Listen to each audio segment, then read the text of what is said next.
Hello everyone, it's Amy and welcome back for week 43 of the new Build Your Stash and Craft. This week we're going to make our own little faux postage stamps. So I just have some here as a sample they've got the little perforations between them so that you can fold them and you can go ahead and you can rip them off. And then you have the little perforated edges on there. And so that's what we're going to do this week. They're super simple. And so we'll need a piece of our paper and a piece of cardboard. For this week, we picked up some glue sticks because I like to use glue sticks for these. And so what we're going to do is I just took my ruler, whatever ruler you have, and I just measured it. This ruler is 1 inch and 1/8. And so what I did was I made my paper a little bit larger. I cut my paper at 1 inch and 1/4. So that's about 1/8 of an inch bigger. Let me see. Yep, 1/8 of an inch bigger than what my, let's kind of get some of this stuff out of the way, than what my ruler is. I want our white paper to be just a little bit bigger because that makes it really easy for us to make our template to cut our pictures. So let's see here. I need 1 inch,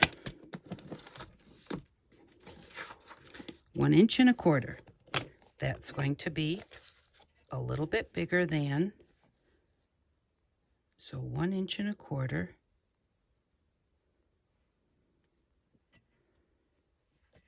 I want to make sure that I've got it pretty straight.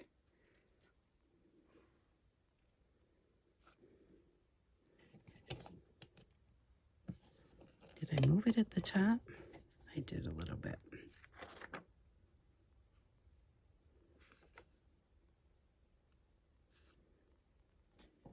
Okay, so we're just going to cut strips at 1 inch and 1/4. And you can just cut all the way across your paper to get as many strips as you can get.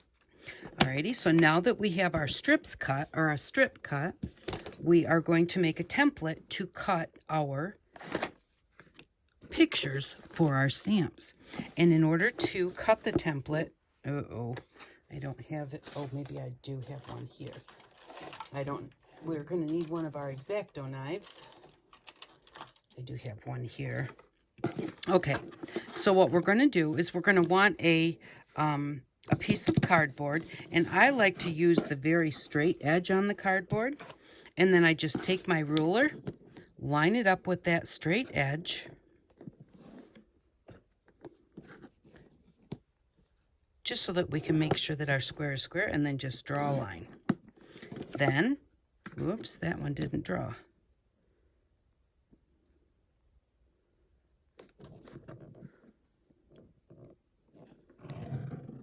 There we go. And then I just take my ruler and I make sure that it is straight with one of my lines to make sure that our square is actually square, so it's not kind of off kilter and it won't fit on our paper very well. So just line that right up with our one of the lines and then draw on each side. Now this square is what we're going to want to cut out, and that's going to give us a template to use to cut our stamps. By doing it this way, I'm going to come over here. I'm going to extend my lines so that I can see where they're at, so I know where to start and stop cutting. There we go. Right, so we'll just line this up. And I'm going to cut from this line to this line. And it usually takes just a few passes to get through. And then you can always get those corners. If you don't quite get them right away, you can always get them at the end. So again, just line this up. And if they're not perfect, that's okay. This is a little bit inside my line, so it's going to make my picture just a touch smaller. And I don't mind that. And what this will be, it's like a viewfinder basically to look at our magazines. You can use magazines, you can use newspaper, you can use junk mail, you can use books, dictionaries have some really cool small pictures. You know, kids' books have really cute pictures. So, you know, you can get your pictures from anywhere. You can stamp things. So then I'm just going to, I do want my corners to be kind of clean. So instead of ripping those out and leaving little shreds, I'm going to go ahead and just cut to the corner carefully with your knife, so that when we trace inside this box, we have nice clean lines. And so there we go. This is our template or our viewfinder. Okay, so now I'm just going to cut this a little bit smaller. And normally what I do is one side I leave bigger so it's easy kind of to hold down. And one side I do about maybe like a little over 1/2 inch. So that if I want to get close to the spine of the magazine, I can do that. Okay, so now we're just going to take a magazine, any magazine you have. I get my magazines from, well, here, let's do this one. This is Christmas stuff. Ooh, look at all those Christmas cats. That would be really cool for something else. So now I'm going to actually take that out. And, excuse me. And then what you do is you just go ahead and you find a picture that you want. I don't like the background that's back there. A lot of times you don't really notice that. But there, I really did. So it's a little too big. And so that's what makes it nice to do this, because then you can see, even with all of that background, you can see what's going to, now we're cutting off, no, you can't even see that. See, he's a little joker, which he's got little bells on the end, and they won't fit in my picture, but I think his face is really cute. So I'm going to use him like that. And I'm just going to, and now I know that when I cut this out, it is going to be the right size to fit on the strips of paper that I cut. So you're just going to cut that out.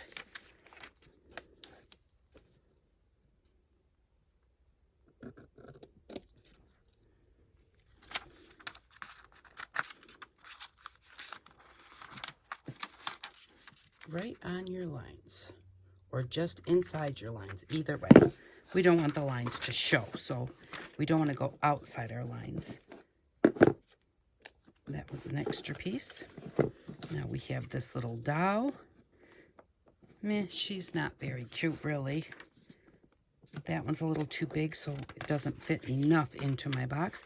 And literally, you're just going to go through. This one's got a lot of patterns in it. And just pick out different. He's kind of cute.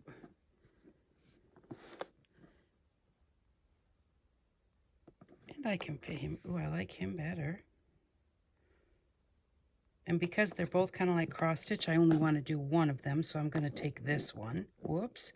My template moved. You can almost not see that. Sorry about that.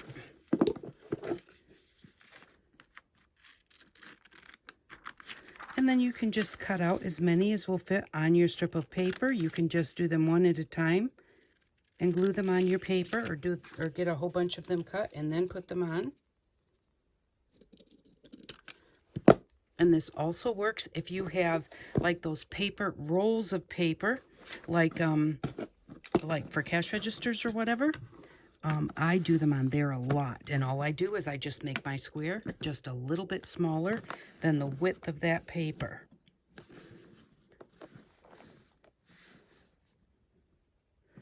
Oh, that one's cute. Alrighty, so we'll cut this one out, and then we'll just go ahead and put it on our strip, and I'll show you how to get the little perforated edges.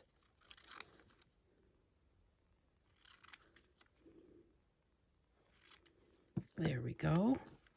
Alrighty. And the other thing is that another way, like, okay, so those are cute little pictures, but I also do things like, stamps. So these first two here. Now I thought that those were really pretty. And what those came from was this makeup or wrinkle cream. So the thing is that you don't have to have cute little pictures. So these were, you know, advertising Polo, I think. This was some fabric that was layered up, and so was this. And this was a little lamp. So you don't have to have cute little pictures. You can have whatever you want. And I usually like to try and make like a set of 2, 3, or 4. Like here we've got 3. And so we'll just take our strip that we cut, and then we'll need this is just one of our paint pads, but we're going to use that too. Anything soft behind it, but not too soft. And we're going to use one of our skewers, which here it is. Alrighty. And so what I do first is, the first thing that I do is glue this down so that I know where to go ahead and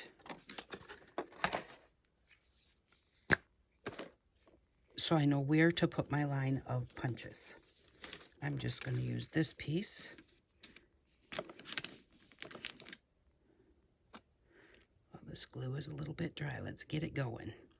Sometimes when you first get a glue stick, the top of it's not real soft yet. And I should do this on a hard surface. There we go. Okay, so there, we're going to take her and we're going to put her right on here. I'm just going to line her up so that she has about the same amount of white on the side as she does on the top and the bottom. And again, it doesn't have to be perfect. Don't fret over it.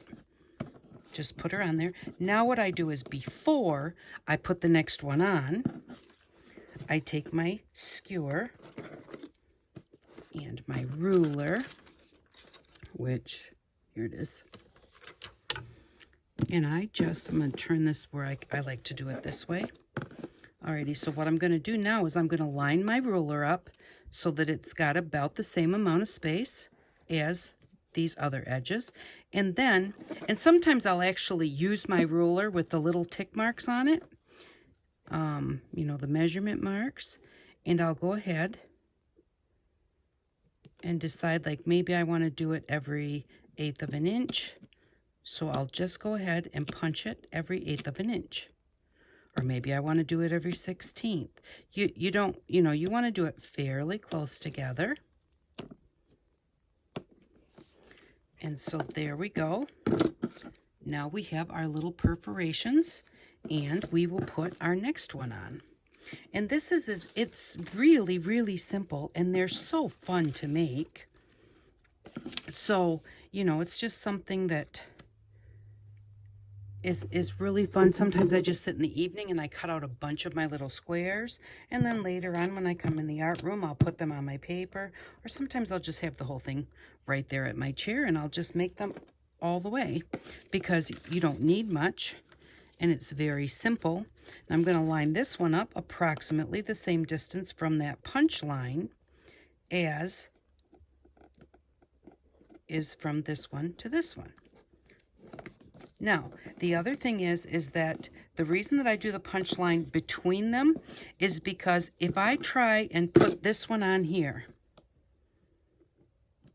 and then I take my ruler and I try and do it halfway, a lot of times I'll be real close to one and far away from the other. So I prefer to just do my punches as soon as I glue them down.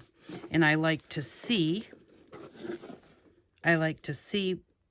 you know, instead of putting my ruler here and going, well, I probably should come over about this far, I like to put it where I can see it. And again, I'll just line it up so that my little marks are on that side.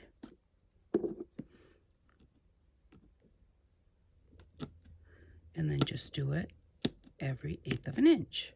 And again, you don't have to do that. You can just, I mean, I never used to do it. I basically used to just go punch, punch, punch, punch. But then sometimes, you know, my OCD gets the best of me, And it's like, oh, that's driving me crazy because they're like, I've got a big space or a small space. So sometimes that's why I use the ruler as a guide for my punches. But I just think that these are fun to make. So there's that one. And, you know, if you don't have any magazines, you can ask your friends if they have any, your family. Again, I get mine at our library, which our library will let you get 4, I think it's 4 free magazines each time that you go in. So when I stop there, I go ahead and pick up 4 magazines. They also have books for sale. That's usually why I stop in. And I will buy some books to use for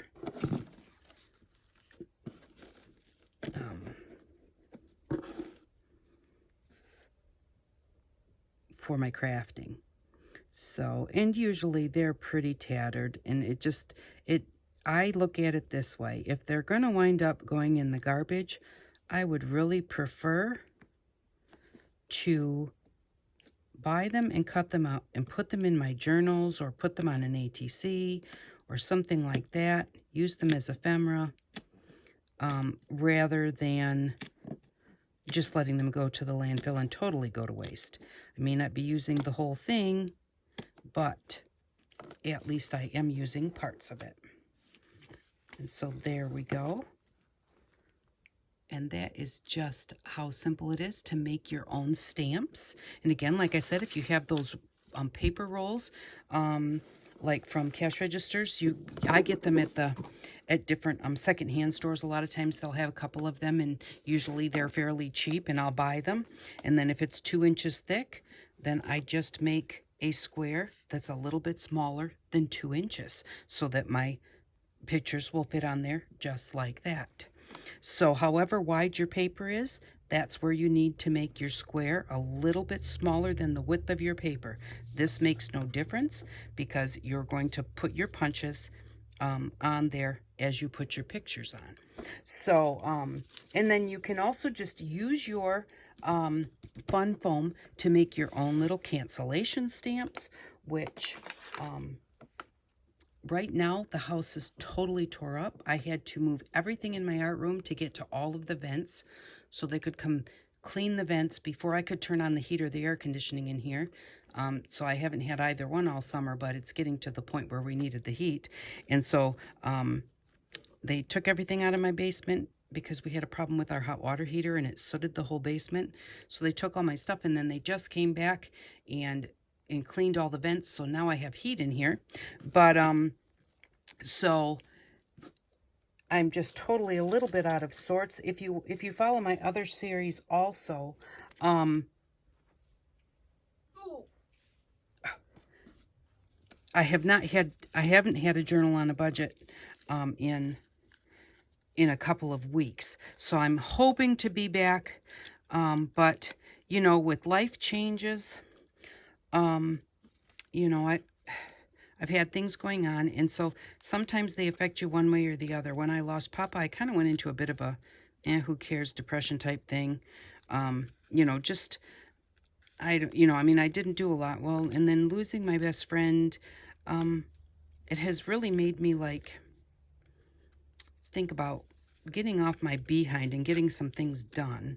So like we're trading our bedroom for what used to be our daughter's bedroom, and then it became our kids' room, like where all our for our grandbaby and our grandnieces and nephews, when they come, that's got all the toys in it and it's got beds in it and stuff like that for them. And so but I decided that we're going to move in there and move that one into our room. And so I'm painting, and it's been really busy. So I'm hoping to have a journaling on a budget up this week, if not for sure next week. And for next week, for our Build Your Stash and Craft, next week we are going to do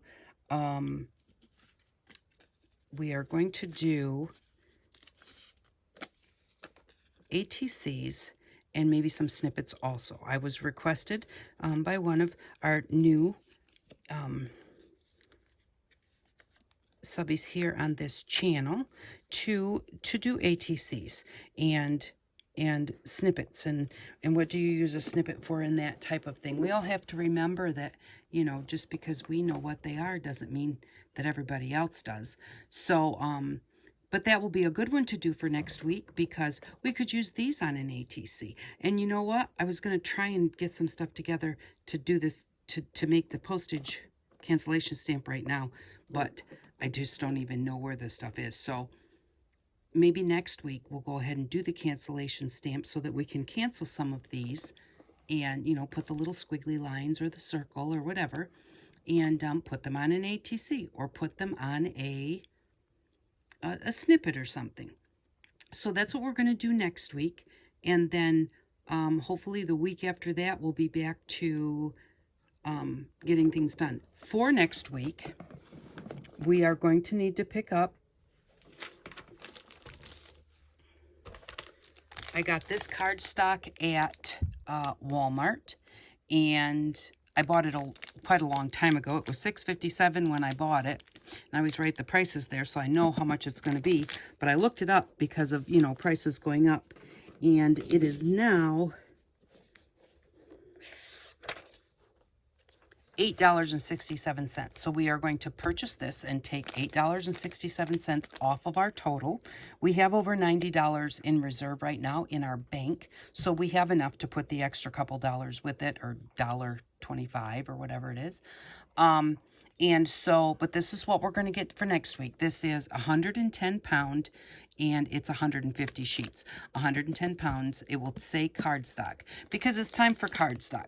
And cardstock works better for ATCs, and, you know, snippets you can do anything with, but ATCs are good to have cardstock. To make cards, it's good to have cardstock. It's just a good thing to have in your stash. So, and 150 sheets will last a really long time. So that's what we're going to need for next week. And hopefully I will be here Thursday. We'll just have to see. I have 3 walls painted. And of course, then it's a matter of switching everything from one room to the other. Right now I kind of have everything, well, it's kind of pulled into the middle. That's why I have 3 walls painted, because one wall has a bunch of stuff, like it's from one wall down the center, so I could get around to 3 walls, but now I have to move it all to get to that last wall to get it painted. And so I'm working on it, but it will feel good. It's, you know, it's like I need to like really get moving. So hopefully we'll be getting our videos out on time, and Market Mondays will start again, and, you know, just get my behind in gear and, you know, kind of stop bumming around, I guess. So that's where we're at right now. Thank you very much for stopping by. I really do appreciate each and every one of you, and I hope that you all have an outstanding day. Bye-bye.